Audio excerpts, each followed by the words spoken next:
What is up, party people? Welcome back to my channel. I'm Jamila. This is JemilaBeReadin because I do be reading. And today I'm giving y'all some summer book recs. And I know what you're thinking. Jamila, it is practically the end of August.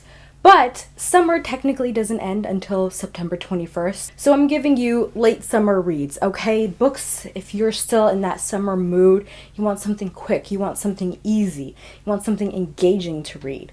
I got you. And I feel like all of these books can be good transitional reads into the fall times. Also, I just wanted to say thank you guys so much for 1K followers. To be quite honest, I am shocked that I even got to 1K just because of how inconsistently I posted, but it's still amazing. I love you guys so much. I say this every time. I'm hoping to be more consistent. I am officially done with school. I'm done with the bar exam. I'm just waiting for my results. I'm just chilling, okay? So I'm hoping to give y'all some content. So let's get into it. I have different genres. Let's start with romance because that's definitely the most that I have. Let's talk about the hit of my summer so far, and that has to be You Made a Fool of Death with Your Beauty by Akwaeke Emezi. This is their romance debut. You might know them from their really popular book, The Death of Vivek Oji, which I also love. But this, as you can tell from the cover, summer vibes, okay? We have Faye. She's our protagonist. She is grieving the loss of her husband. It's been about 5 years since he died, and now she's kind of getting back into the dating game. She's kind of dating around, and she meets this one guy who she's not really with, but she's kind of like feeling out their circumstances. They end up going back to his home island.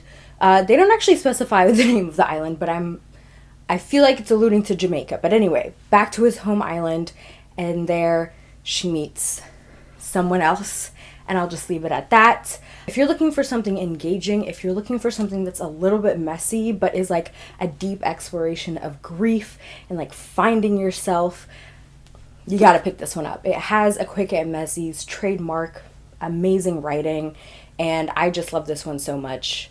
It had me hollering and had me tearing up. It's a good time.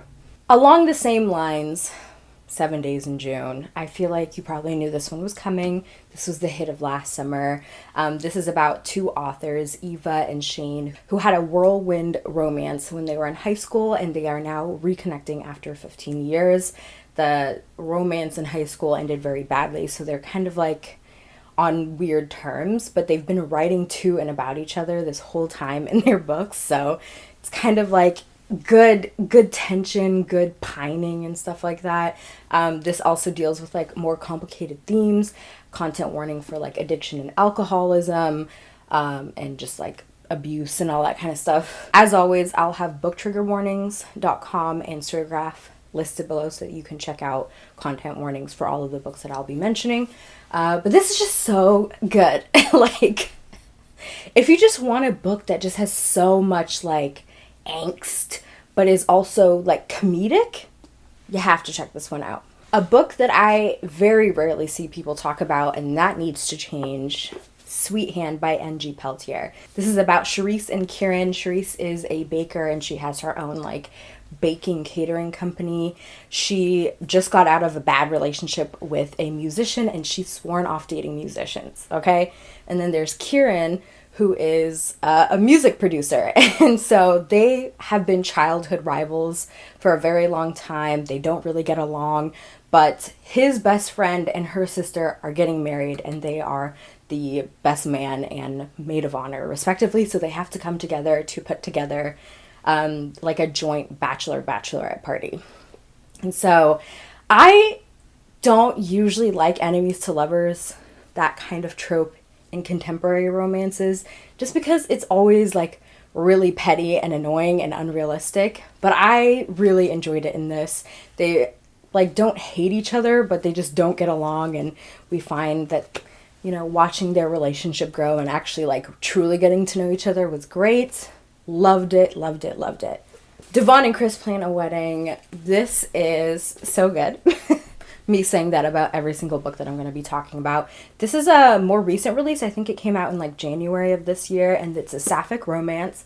It's about Devon and Chris, and they are participants in this reality show where they have to pretend that they're getting married and like go through all the steps of planning a wedding, and whoever is able to trick their friends and family the longest ends up winning. And so that's what they're doing. They're trying to convince their family that they're actually getting married, and along the way they catch feelings, of course.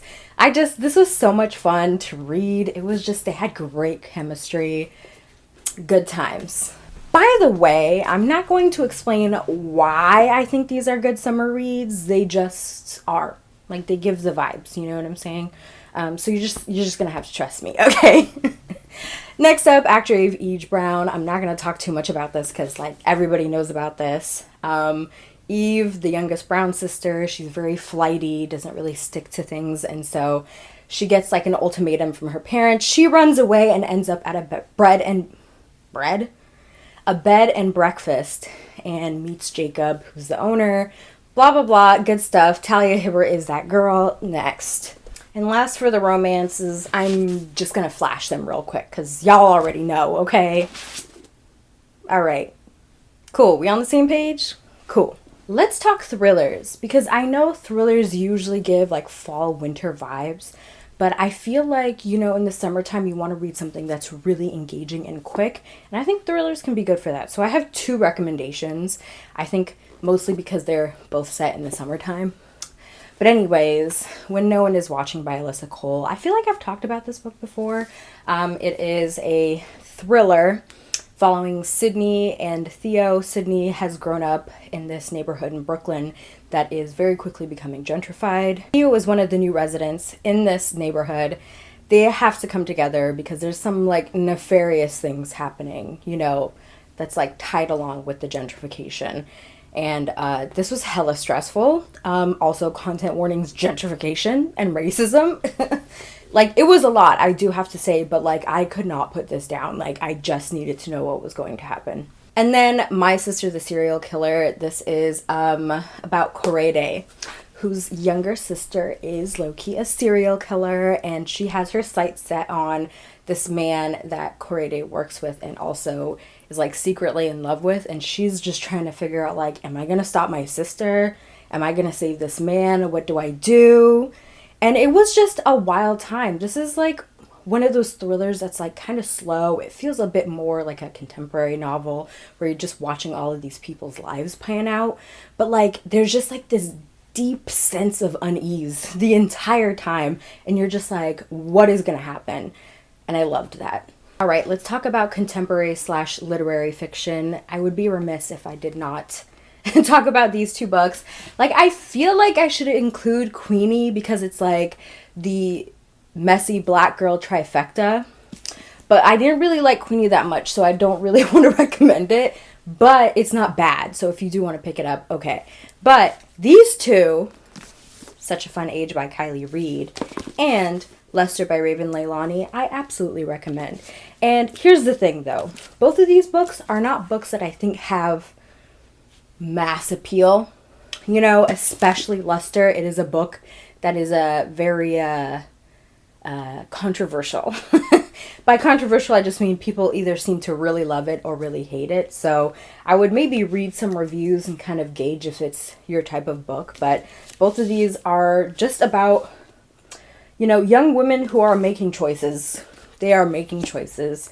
In Lester, it is a very like rambly, long blocks of text. It gave me the same like tone as Catherine House, if you read that, where it's kind of like apathetic and you're just kind of going along with it. That's the kind of tone that Lester gave me. But we're following Edie, who's a young black woman living in New York.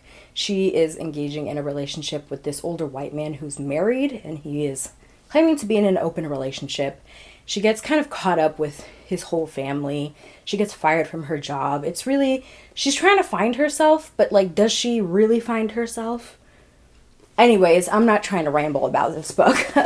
In Such a Fun Age, which really blew up, I feel like, the summer of 2020. This book is about Amira, another young mid-20s black woman. She's a nanny for this wealthy family. And one day when she is babysitting one of the daughters, it's at night, she's at a grocery store.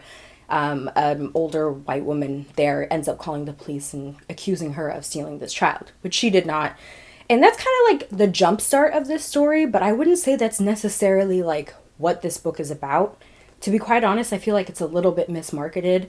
It's really about Amira and like finding herself, trying to figure out like what it is that she wants to do with her life. And it's also a look at like white allyship, like performative white allyship. We're following both Amira's point of view, but we're also following Alex's point of view, who is the mother of the kids that Amira nannies. And it's just so fascinating being in her mind. It's a bit anger inducing, but like this is another book where I was just like, what? The entire time. So those are that. Okay, then I have a book that's a bit more like depressing, but I also love this book, and that is Cantorus. This is a book that I recently read for the local book club that I'm in, and I absolutely adored it. It's set in Uruguay during the dictatorship, and we're following 5 queer women who are just having to live their lives under dictatorship, but also hiding who they really are because their queerness would not be accepted. And so Cantorus means singer in Spanish, but it also is like another name that they call each other because they are women who love other women. And so I just loved this book so much. It is so sad at times, but I liked how the author was able to balance like the gravity of like the lives that they're living with like a sense of levity, and how these women were able to like make space for themselves, make a community for themselves. There was like some comedic moments, and I just absolutely adored this book. And yeah. Then the last book for like literary / contemporary fiction, and I think a good transition into fantasy, we have Nothing to See Here by Kevin Wilson. This is, I hesitate to call it magical realism because I know that has a very specific connotation to Latin America. Like it is lightly speculative in the fact that there are children in these books that spontaneously combust when they're feeling heightened emotions. So we're following Lillian. She had this kind of short but very intense friendship with Madison when they both went to this boarding school. Lillian got kicked out for reasons that I won't get into, but they haven't really talked to each other much, and now they're grown. Madison has recently married a senator, and her new stepkids are the ones that spontaneously combust. And so Lillian is asked to nanny these kids over the summer as they try to figure things out. I think the senator guy is like running for something, I don't know. And so she just bonds with these kids, and we're like following them, and it's just so funny but so heartwarming, and I just absolutely adored this book, and I recommend the audiobook. All right, let's talk fantasy. First up, Gods of Jade and Shadow by Silvia Moreno Garcia. This is such a fun, adventurous book to read, very quick to get through. It's a bit glary, but this is set in the 1920s jazz age in Mexico. Our protagonist is Cassiopeia, who is just living not a great life. She is really being bullied by her family. She's being forced to basically be their servant and all that stuff, and then she accidentally opens this box that contains like the Mayan god of death, and so she ends up embarking on this adventure with him to help him like reclaim his throne that was stolen by his brother. I kind of forgot what that whole plot was, but it's just like really fun, and I think this is a great like transition book too if you are someone who reads primarily YA fantasy and you're looking to read more adult fantasy. I think this is a great transition book, and it's just really fun. Okay, next is Blackwater Sister by Zen Cho.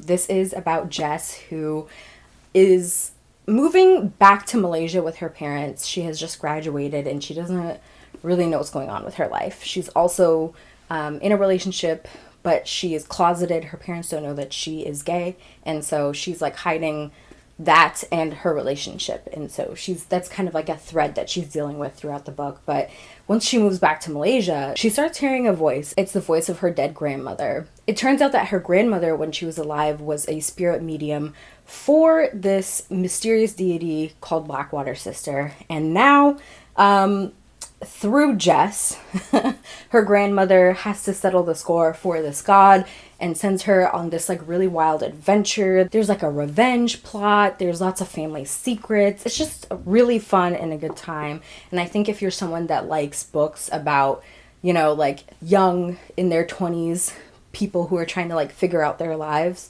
This is it, but like in fantasy form. All right, just 3 more books in this recommendation video. The Space Between Worlds. This is a sci-fi multiverse story. I feel like every time that I try to explain what this book is about, I get tongue twisted. It's kind of hard to explain. So I'm just going to read you this short blurb. Okay. An outsider who can travel between worlds discovers a secret that threatens her new home and her fragile place in it. In a stunning sci-fi debut that's both a cross-dimensional adventure and a powerful examination of identity, privilege, and belonging. I think that sums it up real well. But yeah, our protagonist is Kara, who can travel the multiverse and is working for a company that sends her out to discover new worlds. Like I said, I'm not even going to bother because I'm just going to confuse y'all, okay?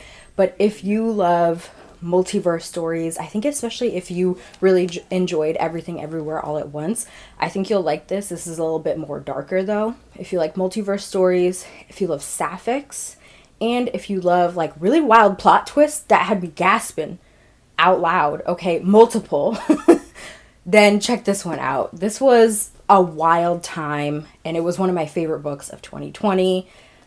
I absolutely love this book. I feel like any recommendation video that involves sci-fi fantasy books would be remiss without me mentioning my queen, N.K. Jemisin. The City We Became. This is the first in the Great Cities duology. The second one is coming out in November. Really hoping that Orbit sees my email asking for an arc. Anyways, this is another really weird one for me to explain. So basically in this world, cities are alive, okay? They are their own being. And after they've been around for a while and they've developed their own personalities, their own sense of identity, they go through a birthing process. And during this birthing process, there is a risk of the city dying because of this like weird entity. If you see in this book, you can see like weird tentacles, this entity trying to stop it from being born. And so that's why the city has an avatar. But in New York's case, it has 6 avatars, one for each borough and one to represent the city itself. And so these avatars, the birthing process goes a bit wrong. So these avatars have to come together and help the city be born. See, that just sounds really wild, right? I don't know how to explain it. It's truly like an allegory for gentrification and colonialism and racism, all that stuff. And it's just a really good book. I think at first, like give it like 100 pages before you quit on it, because I think at first it's like so confusing. You're like, what the hell is going on here? But then it all starts to click into place. You really start to meet all the players on the board, and it's just a good time. And if you like N.K. Jemisin, you'll like this, like no question about it. All right, and lastly, A Master of Jinn by P. Djeli Clark. This is the same author who wrote Ring Shout, if you read that. This is his first full-length novel, and I guess technically the first book in the Fatima El Shawari series, but he had 2 novellas already, A Dead Djinn in Cairo and The Haunting of Tramcar something or another. So I would recommend at least reading A Dead Djinn in Cairo before this. It's like 50 pages, so it doesn't really take that long. And so in this world, it's like an alt history steampunk Cairo. And like a number of years back, this man named Al-Jahiz ended up opening like a portal between like the human world and like the supernatural world. So now like humans are coexisting with like jinn and angels and like all that kind of stuff, right? And so we have the Ministry of Alchemy, Enchantments, and Supernatural Entities, which kind of like facilitates this and make sure everything is fine, whatever. And we have Fatima El Shawari, who is the youngest woman working for this ministry. And so there is a murder, a bunch of murders of members of the secret brotherhood that was dedicated to Al-Jahiz. And so she is called to solve the case. It's definitely like murder mystery vibes, but in like a steampunk Cairo.